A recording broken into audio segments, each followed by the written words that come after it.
Good evening, saints of God, family, friends of the Church of the Open Bible. Once again, it's always a pleasure to be with you once again in this capacity. God has been good to us. He has been blessing and watching over us continuously. His faithfulness is great.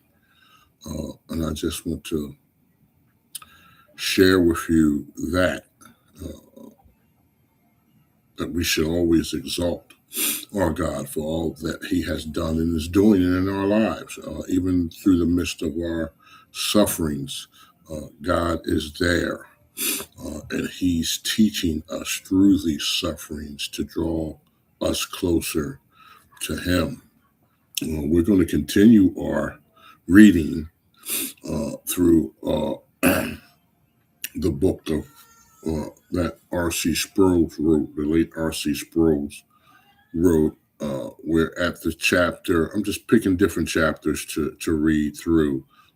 This week we're going to be dealing with holy justice, God's holy justice. A very interesting chapter is dealing with some particular figures in this particular chapter. When we think about God's holy justice, we know what the worldview is and their rejection of God and how they criticize God and His justice, that He's too harsh of a God, that the punishment doesn't always fit the crime. But we're dealing with a holy God who demands respect. He's our creator. He created all things. And He demands obedience. And when we break that, when we go against that, when the creature goes against the creator and the creator deals with the creature according to His righteousness, according to His holiness, we tend to get bent out of shape. So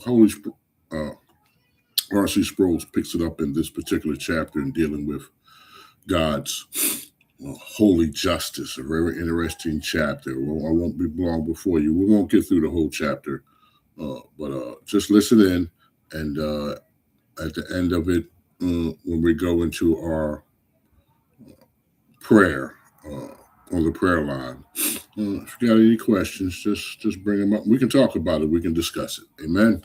Amen. It starts with a quote from Aristotle. Justice is regarded as the highest of all virtues, more admirable than morning star and evening star. The chapter begins by saying Martin Luther understood how serious the problem is for unjust people to live in the presence of a just and holy God. Just as Luther was a monk of monks, so Paul was a Pharisee of Pharisees. Both were brilliant men, highly educated. It was said of Paul that he was the most educated man in Palestine at the time of his conversion. He had the equivalent of 2 PhDs by the time he was 21 years old. He also struggled deeply with the law and the question of the justice of God. Luther the monk and Paul the Pharisee both were consumed by the problem of holy justice. They were both students of the Old Testament law before they became advocates of the gospel. Whoever reads the Old Testament must struggle with the apparent brutality of God's judgment found there. For many people, this is as far as they read. They stumble over the violent passages we call the hard sayings. Some people see these sayings as significant reason to reject Christianity out of hand. These hard sayings seem ample reason to hold the Old Testament God in contempt. Others try to soften the blow by turning the Old Testament into a religious parable or by applying a method of cut and paste, assigning the more brutal passages to the level of primitive myth. Some even go as far as to argue that the Old Testament God is a different God from the New Testament God, a shadowy God with a bad temper. That's what they call the Old Testament God. A shadowy God with a bad temper, a kind of demonic deity whose blazing wrath is beneath the dignity of the New Testament God of love. In this chapter, R.C. Sproul is talking about the Old Testament God. He wants to look the Old Testament God right in the eye. He says, I want to look at the most difficult, most offensive passages we can find in the Old Testament and see if we can make any sense of them. We will look at the swift and sudden judgment that falls on Nadab and Abihu, the sons of Aaron. We will look at God's striking Uzzah dead from touching the Ark of the Covenant. We will look at the lengthy list of crimes for which God commanded capital punishment. We will look at the slaughter of women and children allegedly done under the orders of God. Be warned, this chapter is not for the weak of stomach or of heart. We will stare into the abyss of the most terrible, if you are willing to read along. Let's look at Nadab and Abihu. These two men were priests, sons of Aaron, the high priest. God had personally selected Aaron to be the first high priest. Together with Moses, Aaron had led the people of Israel through the wilderness. Aaron's sons, Nadab and Abihu, took their censers, put fire in them, and added incense, and they offered unauthorized fire before the Lord, contrary to his command. So, fire came out from the presence of the Lord and consumed them. They died before the Lord. Leviticus chapter 10, verses 1 and 2. If any people in Israel had a close relationship with God, it was Moses and Aaron. One might expect a little leeway from God in dealing with Aaron's sons, but there was none. For one transgression at the altar, God reacted swiftly and violently, wiping them out on the spot. It was not as if they profaned the altar with prostitutes or offered human sacrifices as did the Molech cult. All Nadab and Abihu did was offer some strange fire there. We are not sure exactly what the strange fire was. It sounds as if the situation was merely a question of young priests doing some creative experimenting with liturgy. A consensual offense, perhaps, but the death penalty? He asked the question, but the death penalty without the benefit of a trial? Immediate summary execution? Throughout the years, people have tried to offer a natural explanation for what happened to Nadab and Abihu. Immanuel Walensky, scientist friend of Albert Einstein, was one of them. It was one of these people. Walensky shocked the geological world with his theories that changes in the Earth's surface were made suddenly by a catastrophic upheaval caused by a planet or a giant comet that came so close to the Earth that it reversed the magnetic poles and forced the Earth to start spinning in the opposite direction. Imagine a top spinning as fast as it can. Then, instantly, it is made to spin in the opposite direction. If there were water inside the top, what would happen to it? It would become a tidal wave in the opposite direction. Part of Walensky's theory suggests that a meteoritic shower bombarded the Earth that included within its content great volumes of petroleum, filling the fossils on the Earth's surface and causing great deposits of oil to form under the Earth. Consider the oil-rich region of the Middle East. This theory suggests that Nadab and Abihu found some oil lying around and they wondered what it was. They decided to see how it worked if it was mixed with the burning substances at the altar. When they put it in the fire, whoosh, it ignited and exploded, killing the priest instantly. In a primitive society, this would be viewed as a sudden act of judgment by the gods. In Baliski's view, the deaths of Nadab and Abihu were accidents, a tragic cause of children playing with unknown fire. But the Bible views this story differently. The Bible records the events as a supernatural judgment of God. It may have been enacted through natural means, but it is clear that the death of Nadab and Abihu was no accident. It must be ascribed to the wrath and judgment of God. How did Aaron view this event? I suppose he was very angry and hurt. It was a calamity for Aaron and his remaining family. He had dedicated his entire life to the service of God. His sons were following in his footsteps. He was a proud father. He could remember the day of their consecration and the pride he felt when they were set apart for the priesthood. It was a family matter. What thanks did he get from the God he served?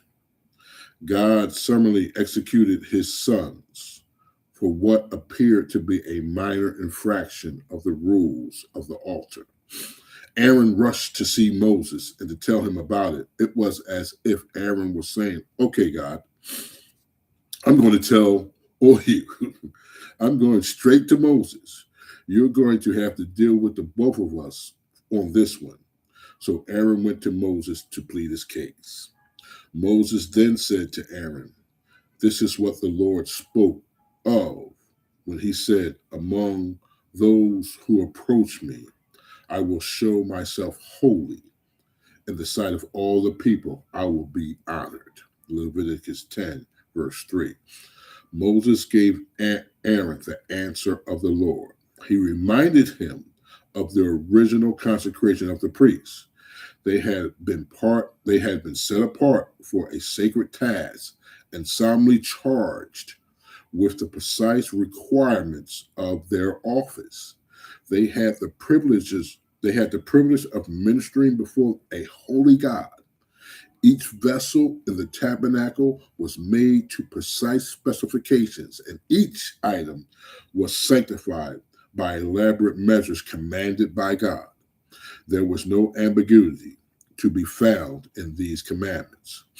With respects to the altar of incense, Aaron and his sons were specifically instructed in the proper procedures. God has spoken. Do not offer on this altar any other incense or any burnt offerings or grain offerings, and do not pour a drink offering on it. Once a year shall Aaron make atonement on its horns. This annual atonement must be made with the blood of the atoning sins offering for the generations to come. It is most holy to the Lord. Exodus chapter 30, verses 9 and 10.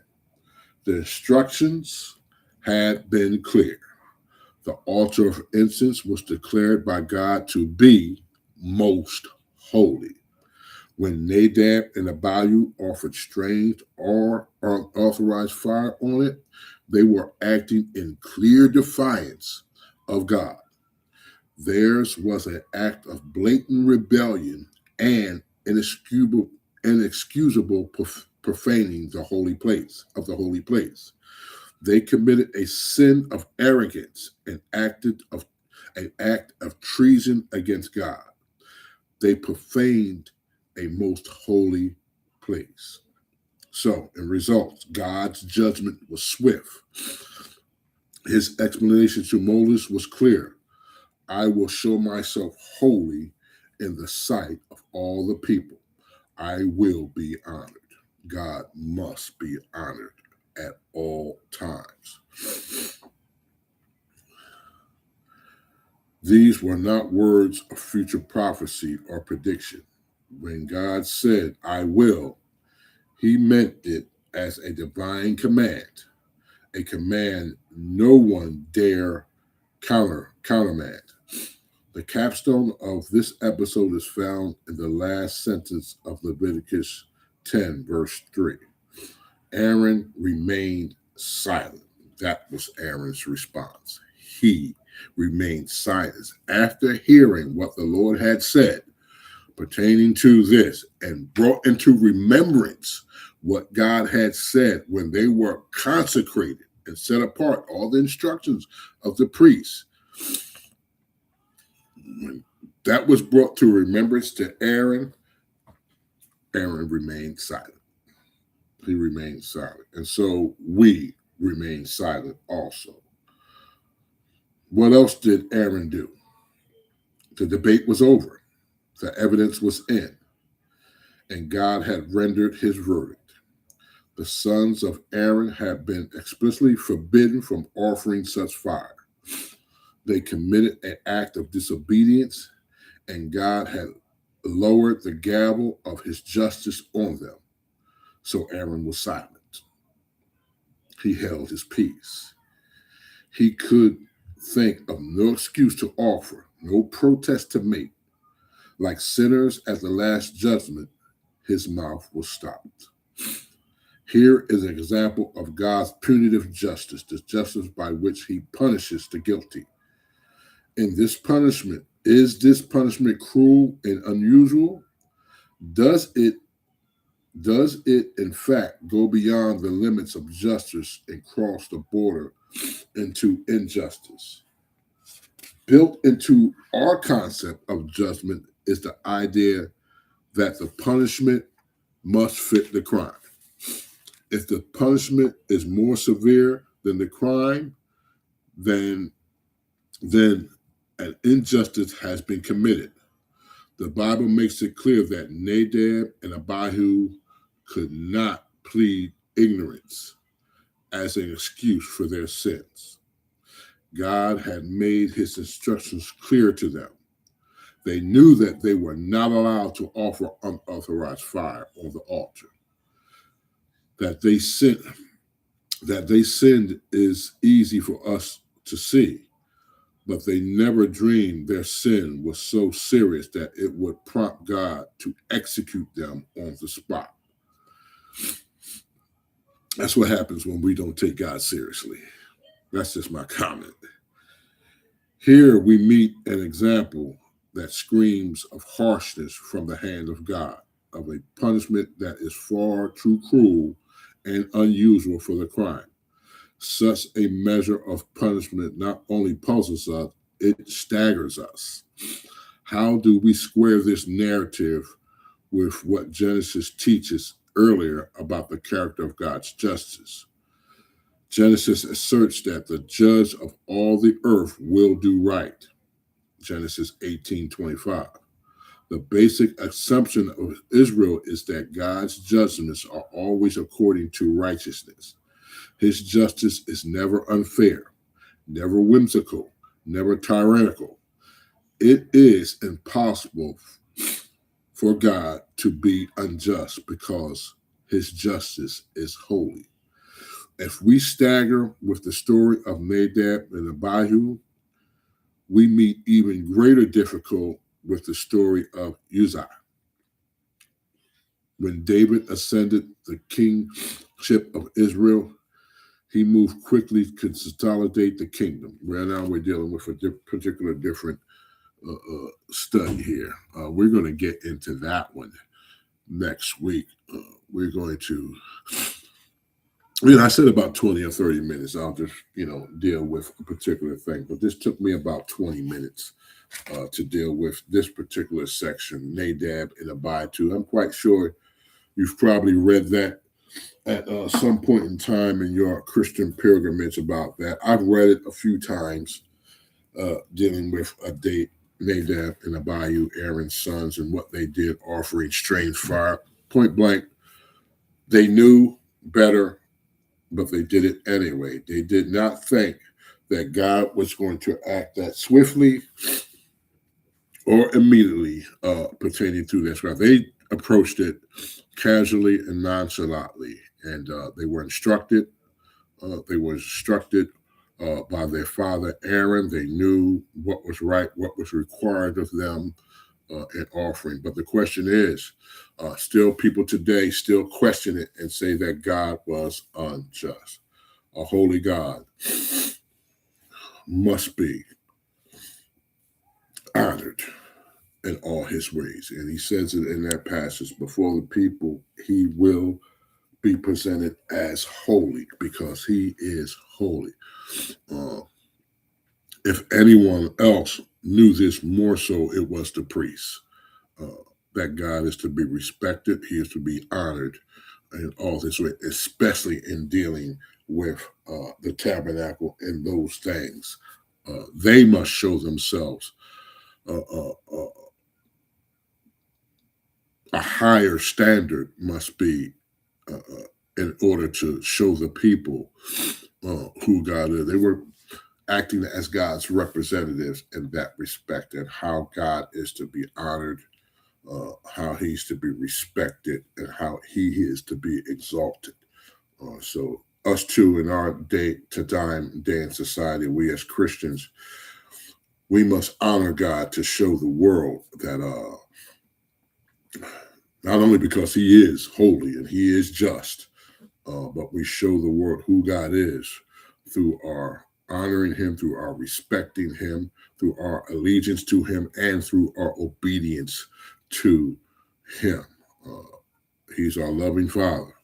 Yes, he deals harshly, but first and foremost, God is holy.